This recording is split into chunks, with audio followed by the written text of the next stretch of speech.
Welcome back to your favorite show in the world, Kitchen Gadgets. Today, I'm very excited. We're testing the Otto Wilde grill, which is supposed to heat up to 1500 degrees. That's some serious heat.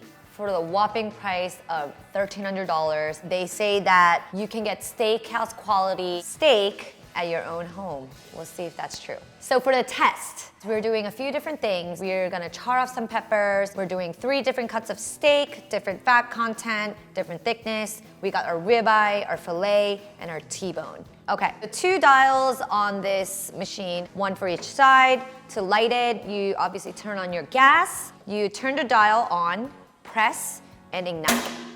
Felt that. Woo! So it's a pretty simple machine. You have your heat dials where you control the temperature. You have your grate, you can bring it up or down. And then you have your drip tray.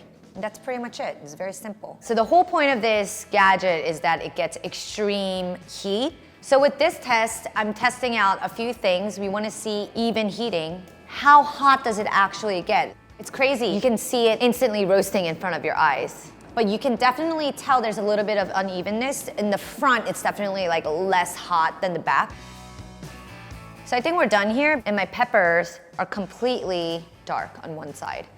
Even if you tried to roast your peppers at home on an open flame, it wouldn't be as fast as this guy. It turned out awesome. I'm so excited to do these steaks. We're gonna start with the least amount of fat with the fillets. We're seasoning with salt and pepper. We took the tray out while this preheats because we want the steak to just be cooking from the top. With the filet, I'm just gonna place it on the back just because that's where the heat is the highest. Obviously, guys, there's a learning curve to this, and we're not testing to get the perfect steak. We are just testing to see how well this heats up and what the different heating elements are.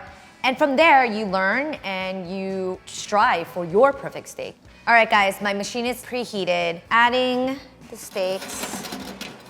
Oh, wow, you can definitely see the flame like popping out and like going directly on the steak. I mean, I can literally see the sear happening in front of my eyes. It's kind of awesome. All right, guys, it's been a minute. I'm gonna take a look at it. Still not where I want it to be, so let's go a little bit more. And obviously this filet doesn't have much fat, so you're not seeing any dripping action, but hopefully we'll see that with our other steaks. All right, we're flipping the steaks at 1 minute, cooking the other side. Something very satisfying just staring at these steaks slowly turning brown. I mean, I expected this thing to be like blasting and like getting all crazy, but I think maybe it's just because there's no fat in the filet. There's no action happening. We'll see. We'll test that theory with the ribeyes. I expect it to be like a lot hotter at 1500 degrees. It's been way past 2 minutes. I have no sear.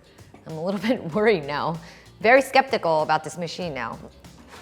But I don't think I would ever cook a filet in here. Just because with filet, you want like really nice even sear, and this one, it's not even. Obviously not doing what I wanted to do, and I think that this isn't the right gadget for a filet, but it could be different with a different cut of meat. So we're gonna do our next test. Ribeye, generously seasoning this. Salt and pepper.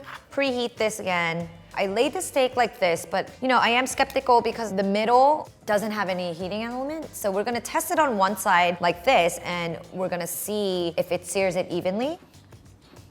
Just lever all the way up. So this is like directly almost touching the top. So this is where we wanna be. We have 1.5 minutes. We're not gonna touch it at all. Don't mess with your steak. You can see also the flame is now starting to like spit out a little bit more, and I really think it's because of the fat content. So it's been just over 1.5 minutes, and I'm gonna check it now.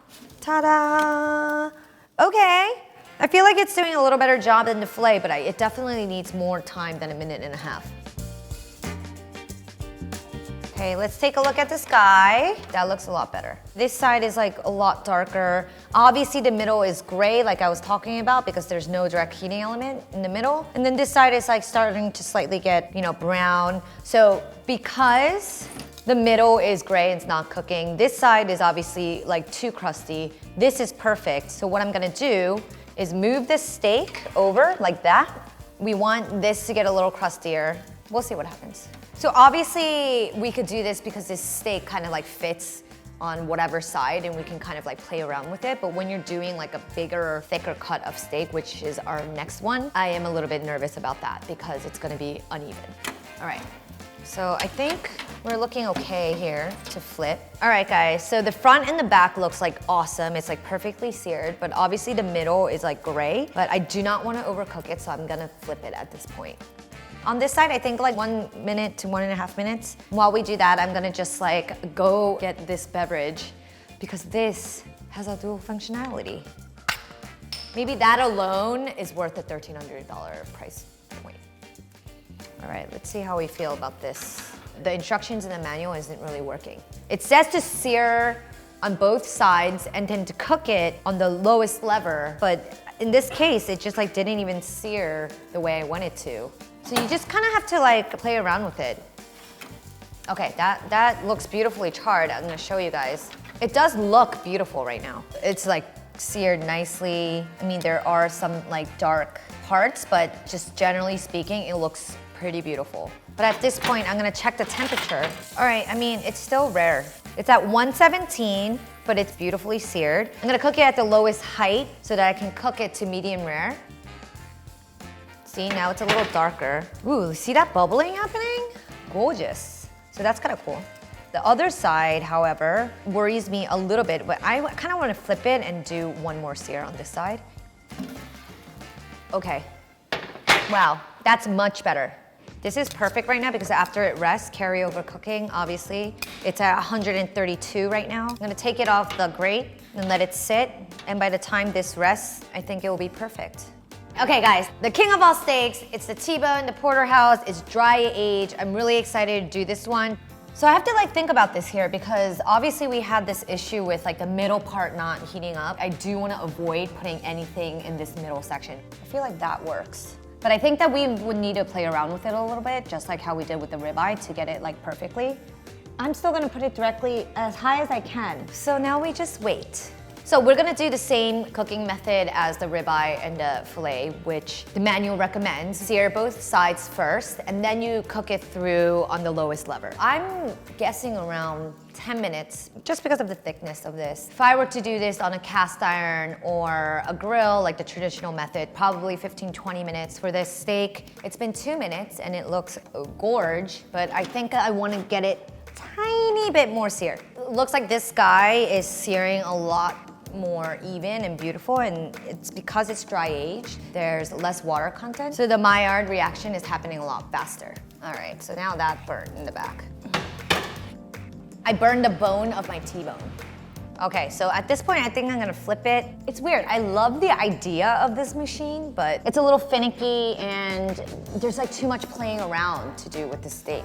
And I don't like to do that. Like, you just kind of want to let it cook and let it do its thing, but like because of like all these elements of like uneven heating element and like it touching the thing and you have to keep on constantly babysitting it, it's a little bit annoying. As a cook or a chef, you just like the simplicity of certain things. But if you're like a steak nerd or a grill nerd, like I get it. I get why this is appealing. So at this point, I'm gonna cook it on the lowest lever until I get the right temperature. So let's pull it and test the temp and see where we're at. And obviously I wanna kind of test both sides. Actually, it's not that rare. It's 118, which, you know, will carry over to 120 something. But let me just test the other side and make sure it's the same. It's exactly at 135, which I think is like, okay. So actually I'm not gonna cook it longer. I'm just gonna have it rest. It's the moment of truth. Slicing into the steaks. Obviously, this is my favorite part because I get to taste it. Starting with the filet. Sear is not that great, but let's check the inside. I mean, I think it cooked pretty well in terms of doneness. It's definitely like very rare in the middle actually, but you know, more mid-rare towards the end. But I think that all in all, this is like a really okay cooked steak just because the sear didn't happen.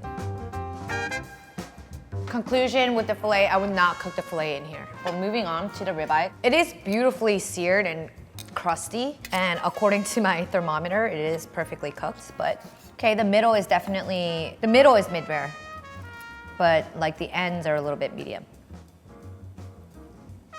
It's crusty, it's fine. I don't know about being like steakhouse quality. All right, and now for the star. Ta-da! And now when I tempt this, the filet was very rare, and then this side was perfect, so we'll see how it actually looks after it's sat. Oh, dry aged. It just smells so good. So this is cooked really nicely. It looks beautiful, except for, you know, the sear was not very even or perfect, but it's cooked really well. Okay, I'm happy with that. In terms of difficulty, I think that the T-bone was the most difficult just because it was so thick. You know, I'm happy with that. The ribeye turned out great as well. It's pretty nicely cooked and the sear was really beautiful, and I think that that really matters because I'm all about the crust. Filet, obviously it was our first test. Not too fond of that. This Gadget obviously cooks certain steaks a lot better than others. All right, guys, Otto Wilde griller, is it worth it? At $1,300, it's way overpriced for what it does. For me, I will stick to my cast iron or like my regular charcoal grill. But what about you? Leave a comment, let me know. Today's video was brought to you by our sponsor, American Express, with the Pay It Planet feature, giving you choices for how to make payments big or small.